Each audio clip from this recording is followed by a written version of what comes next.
आपको आज कुछ बौद्धिक देंगे, बौद्धिक चीज़ें बताएंगे।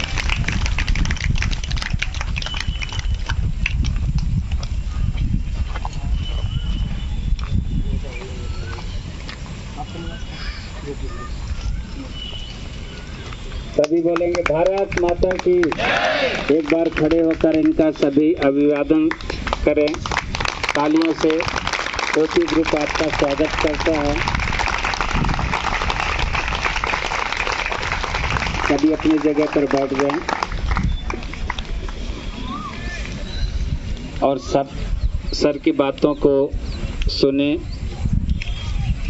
अनुसरण करें।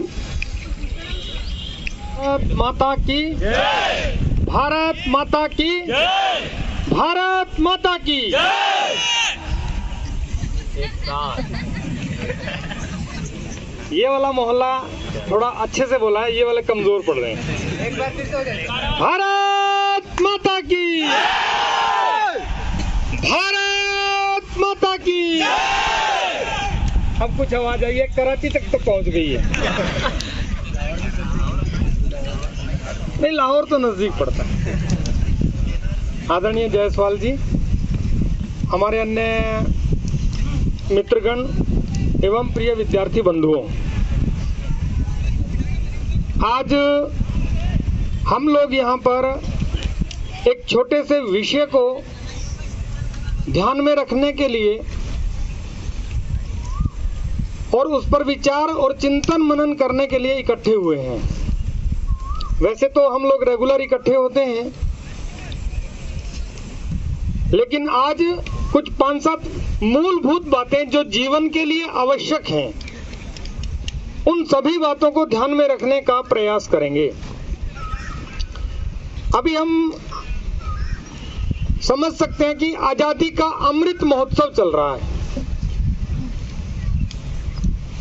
तो मैं बात अपनी प्रारंभ करूंगा 1857 के बारे में, वहां से शुरू करूंगा।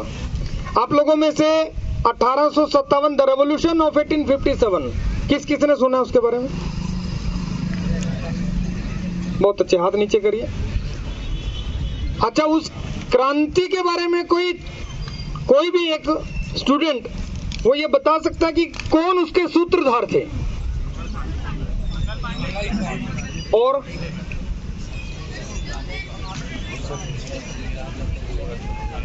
चलिए आप ध्यान से सुनिए। देखिए, मंगल पांडे तो बहुत बाद में आए, उसमें मंगल पांडे बहुत बाद में आए।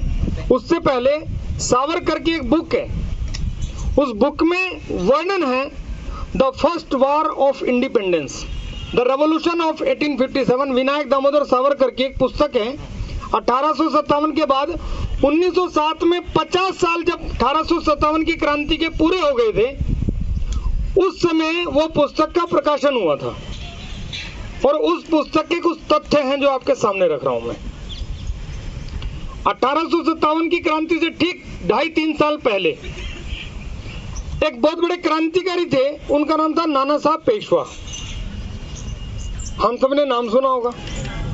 तो नाना साहब पेशवा जो थे, उन्होंने देखा पूरे देश भर में घूम करके, और देश भर का मतलब उस समय का देश, वर्तमान का पाकिस्तान, वर्तमान का बांग्लादेश, वर्तमान का भूटान, नेपाल, श्रीलंका और आधा अफगानिस्तान और पूरा भारत, ये वर्तमान का सारा जो आज अलग अलग देशों में बट गया, ये सारा भारत था।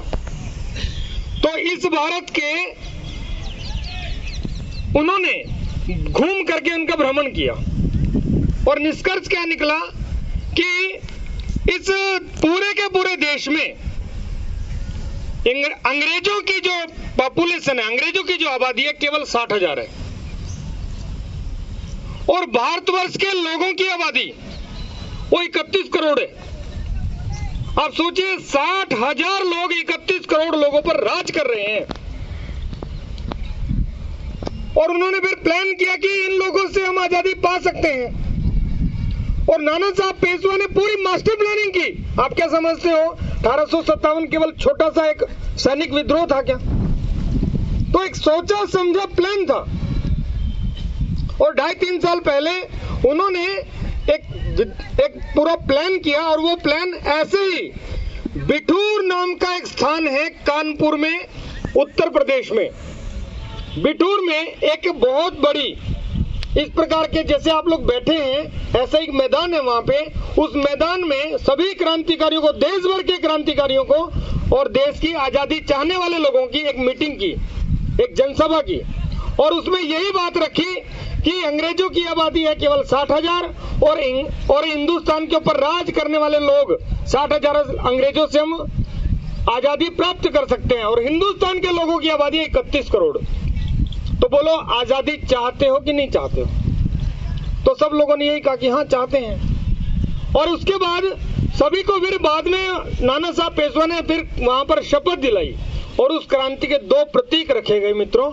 एक प्रतीक था रोटी और दूसरा था कमल का फूल। उन्होंने कहा ठीक है, आप लोग अगर आजादी चाहते हो, देश की मां भारती की गुलामी की बेड़ियों को काटना चाहते हो, तो उसके लिए अपने 2 प्रतीक रहेंगे, और एक सर्वसम्मति से तिथि तय हुई।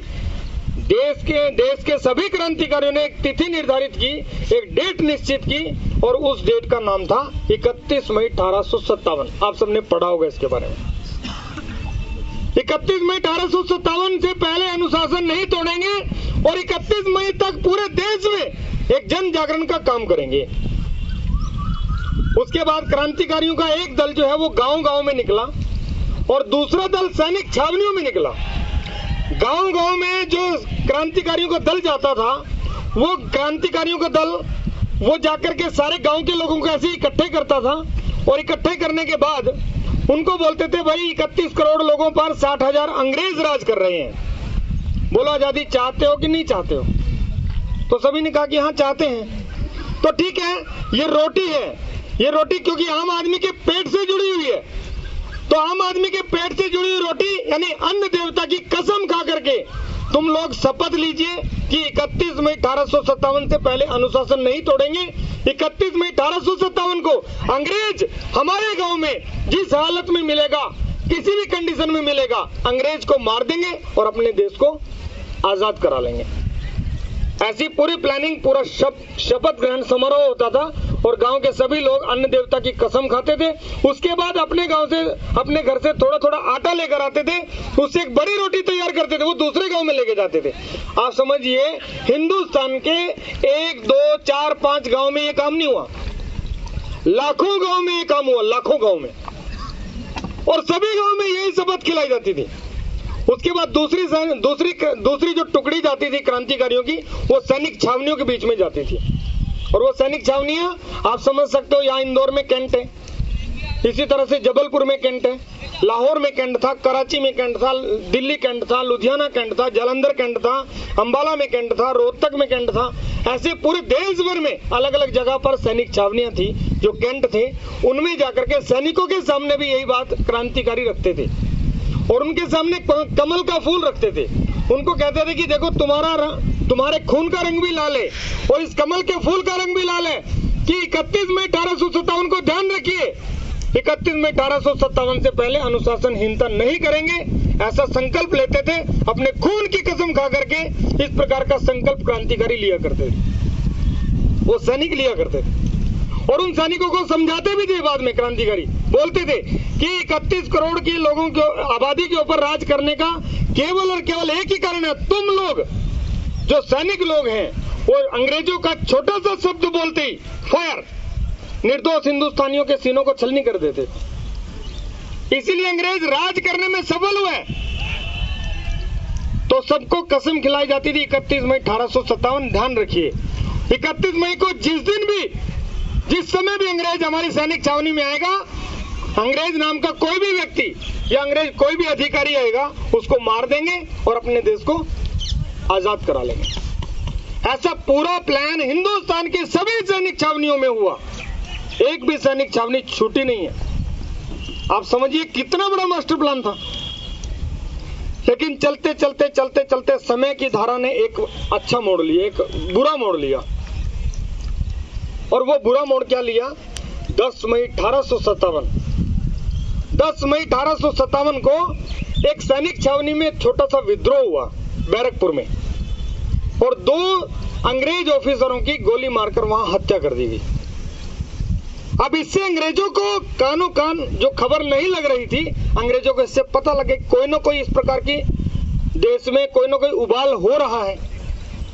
और इससे अंग्रेजों को जब वो सारी चीज पता लगी, सारा मास्टर प्लान पता लगा, और पता लगने के बाद पूरे के पूरे मास्टर प्लान को अंग्रेजों ने तहस नहस करने का काम किया। आप समझ सकते हो, केवल 20 दिन की अनुशासनहीनता की गलती के कारण, केवल 20 दिन की अनुशासनहीनता की गलती के कारण हिंदुस्तान की 31 करोड़ लोगों की आबादी की आजादी लगभग 90 साल पीछे सरक गई। आप समझ सकते हो कि 90 साल और गुलाम रहना पड़ा हमें। नहीं तो आज हम 15 अगस्त की तैयारी नहीं कर रहे होते। आज हम तैयारी किसकी करते हैं? 31 मई की तैयारी करते हैं। तो मेरा केवल आपको सुनाने का ये प्रसंग केवल इतना ही था। अपने जीवन में जब भी हमको कोई टास्क मिले और हमारे गुरुजन, हमारे समाज के लोग जो भी समाज के बारे में अच्छा सोचते हैं, ऐसे जब कोई हमारे को कोई उद्देश्य पूर्ण बात करें, उसका ध्यान से पालन करना। ऐसा नहीं है कान से सुना दूसरे से निकाल दिया। आप भी समझ सकते हो कि 20 दिन की अगर अनुशासनहीनता नहीं होती, हम भी अनुशासनहीनता करते ही होंगे। यहाँ पे सर डांटते भी होंगे आप सबको। तो ध्यान रखिए, इस बात का अपने मन में स्मरण कीजिए। अपने को केवल 5 बातों का ध्यान रखना। जीवन में 5 बातें, विद्यार्थी बंधुओं, 5 बातों का याद रखना, स्मरण रखना। एक इंग्लिश का वर्ड है वॉच।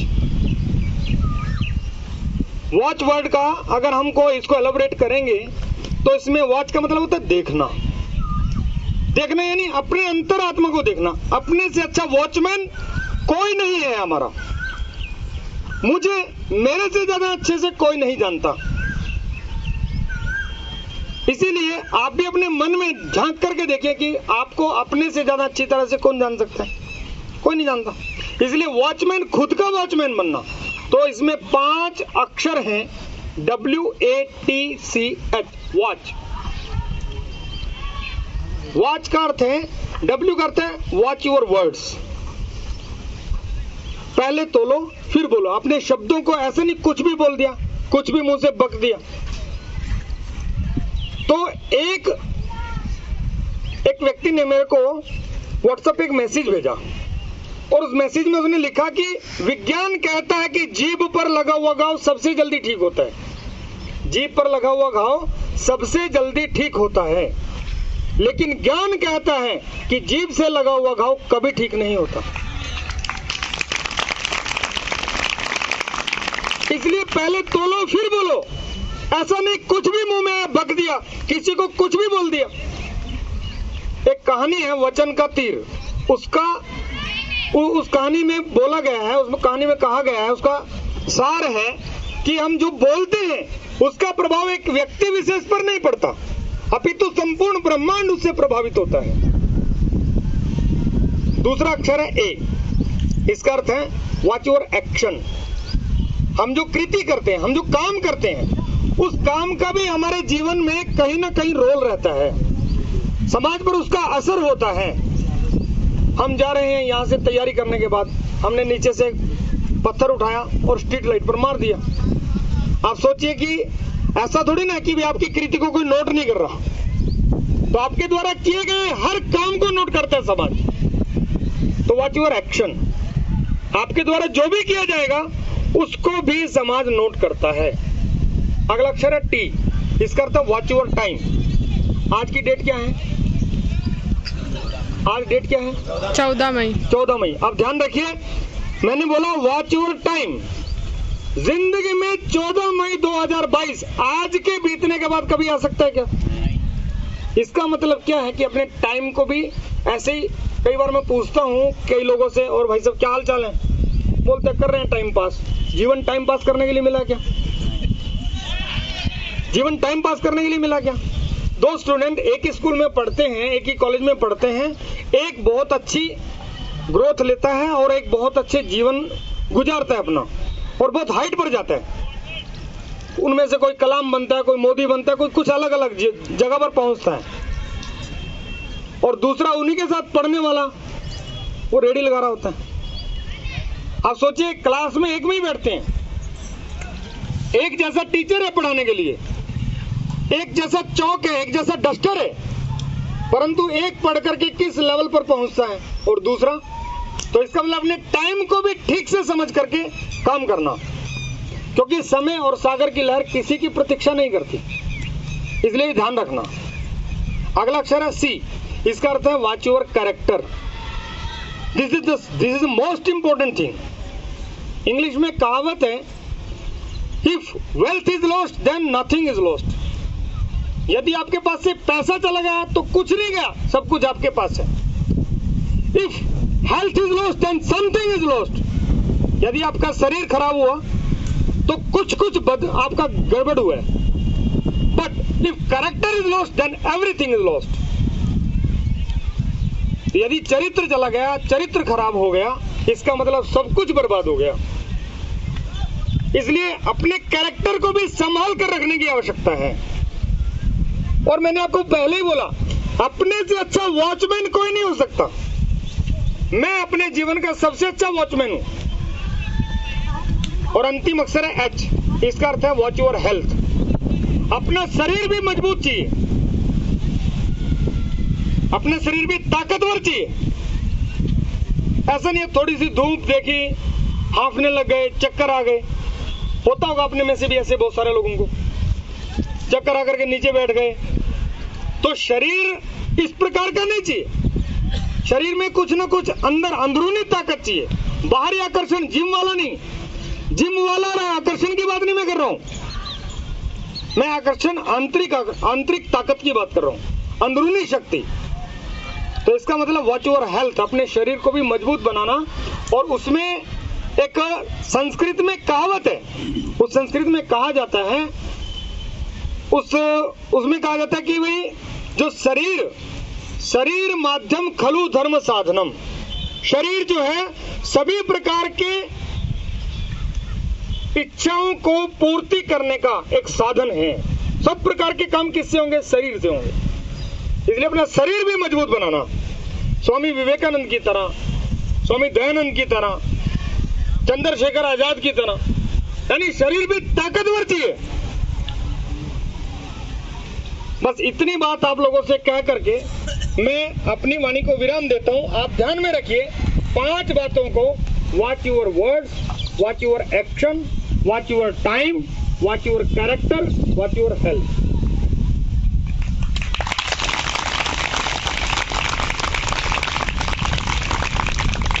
धन्यवाद सर।